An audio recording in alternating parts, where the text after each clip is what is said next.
이번에 어떻든 박근혜 대통령이 임기 중에 국회 탄핵 소추를 받는 일이 벌어졌습니다. 그런데 헌재 재판 과정에서 야 이거 뭔가 이상하다 하는 반론들도 굉장히 많습니다. 국회의 탄핵 절차가 기본적으로 잘못되었다. 또는 이번 사건은 최순실의 국정농단이 아니라 최순실과 고영태가 뭔가 사업을 해보려다가 실패한 거 아니냐 하는 뭔가 지금 다른 얘기들도 굉장히 많이 나오고 있습니다. 그 촛불 시위도 격렬한 상태입니다만은 또 소위 태극기 집회도 지금 뭐 어마어마한 인구를 지금 모으면서 정치 에너지가 축적되고 있습니다. 탄핵에 대해서 어떻게 평가하시고 인용과 기각 중에 어떻게 생각하시는지 말씀해 주시죠. 예, 저는 지금 헌재에서 공정하고 신속하게 이제 그 판단을 내릴 거라고 봅니다. 그리고 저는 그 인용될 거라고 봅니다. 사실 처음에 이제 지난 10월 24일 저녁에 JTBC 보도로 이제 최순실에 대한 사항들이 드러났습니다.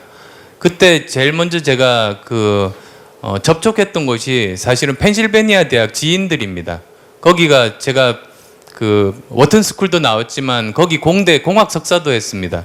그래서 아는 사람들이 가장 많이 있는 쪽입니다. 거기 있는 교수분들이 그 가끔씩 한국에 방문해서 학생들하고 같이 제 방에서 같이 이야기도 나누고는 하는데요. 어쨌든 그때 벌써 이제 외국에서는 박근혜 대통령을 우리나라의 외교의 대표로 협상 파트너로 인정하지 않는다는 게 벌써 그때부터 완전히 굳어져 있는 사실이었다는 걸 확인했습니다. 그래서 지금 사실은 경제 위기, 외교 위기가 하루하루 날짜가 지나갈수록 우리나라는 더 큰 위험에 빠집니다. 이미 지금까지 이 지나온 세월을 복구하기 위해서는 얼마나 많은 노력을 해야 될지 모르겠습니다. 그리고 도널드 트럼프 대통령을 보면 미국의 대통령이 당선된 다음에 6개월이 외교의 골든타임이라 그러지 않습니까? 6개월 내에 그 대통령과 많은 나라들 간의 외교 관계가 정립이 됩니다. 그래서도 지금 우리나라를 구하기 위해서도 빨리 새로운 대통령이 자리 잡고 미국과 관계를 제대로 설정을 해야 됩니다. 이게 그냥 흘러가 버리면 뭐 만에 하나 탄핵이 인용이 안 되면 결국은 미국에서는 한국과의 그 관계도 계속 뭐 제대로 믿지 않고 1년 정도를 다시 더 유예하는 식으로 갈 가능성들이 많습니다. 그래서 뭐 국익 차원에서도 그렇고 실제로 뭐 판단이야 헌재에서 정말 그 공정하게 할 것 아니겠습니까? 그래서 저는 사실은 집회 참여하지 않고 헌재 공정한 판단 믿고 기다리는 입장이라는 거 말씀드립니다. 현재 판단은 받아들이실 준비는 돼 있습니다. 예. 그러시군요. 네. 네. 사실 뭐 대통령 후보로 나선 분에게 던져져야 할 질문으로 따지면 뭐 아마도 엄청나게 사실은 많이 있을 겁니다. 오늘 마이크로한 특히나 산업 분야에 대해서는 아주 자신감 있는 답변을 해주시고 또 산업에 대해서는 상당히 깊이 공부를 하셨다 하는 느낌도 저희들은 받습니다. 마지막으로 제가 한 가지 굉장히 싫어하시는 질문일 수도 있는데요. 지금 소속해 계시는 당은 국회의원 숫자도 적고 또 특정 지역을 대변한다고 느낌을 주는 당입니다. 후보 단일화라고 하는 함정에 또 빠질 거다는 생각을 갖는 사람도 많습니다. 후보 단일화의 함정을 어떻게 피해 나가시겠습니까? 저는 이미 작년 총선 때 증명했다고 봅니다. 그 많은 압력들 견디면서 신념으로 뚫고 관철시켰습니다. 이번도 마찬가지입니다.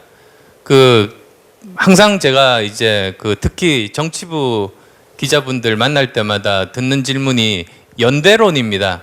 연대하실 거냐고 해서 제가 요즘 유행하는 아재 개그로 저는 연대가 아니고 그대로 갈 겁니다 라고 합니다. 그건 이미 저는 증명했고 이번 대선도 마찬가지라는 거 확실하게 말씀드립니다. 연세대학교 연대 총장님께서 기분이 굉장히 지금 나빠지셨어요. 혹시 플로아에서 이 질문은 내 안 하고는 집에 못 간다. 예, 한 분만 더 하도록 하겠습니다. 혹시 황영희 회장님? 예. 그러면 안 대표님께서 마지막으로 내 이 말은 꼭 하고 가겠다는 한마디만 있으시면. 그 사실 대통령을 자기가 하고 싶다고 되는 게 아니지 않습니까? 자기가 준비됐다고 되는 것도 아닙니다. 저는 시대가 요구하고 시대가 필요로 해야지 된다고 봅니다. 그러면 시대가 어떤 사람들을 필요로 하는가? 여러 가지 기준들이 있겠습니다만 몇 가지 이런 기준들이 저는 적용될 거라고 봅니다. 우선은 정직해야 됩니다. 그리고 유능해야 됩니다. 그리고 물론 정부를 운영할 때 깨끗하게 정부를 운영할 수 있어야 됩니다. 인재를 널리 등용해야지 계파 정치라는 게 뭡니까? 끼리끼리 나눠 먹는 겁니다. 이제 그런 일 있으면 안 됩니다. 그리고 정치적으로 이미 성과들을 증명해야만 되고 더구나 책임질 수 있는 저는 사람이어야 된다고 봅니다. 잘못했을 때 사과하고 책임져야 될 때 책임지는. 그리고 마지막으로는 지금은 민주화, 산업화 넘어서 정보화도 넘었습니다. 4차 산업혁명 시대입니다. 이런 4차 산업혁명 시대에 미래를 제대로 이끌어 갈 수 있는 사람이어야 된다고 봅니다. 아마 그런 기준으로 이제는 시대가 또 국민들이 평가하고 판단하시리라고 생각합니다. 네, 고맙습니다. 이 안철수 대표님의 정치적 길에 큰 성공이 있기를 바라고요. 또 그 성공이 국민들에게도 굉장히 좋은 것이기를 바라면서 오늘 말씀 굉장히 고맙게 들었고 보내드리도록 하겠습니다. 박수로 보내드립니다.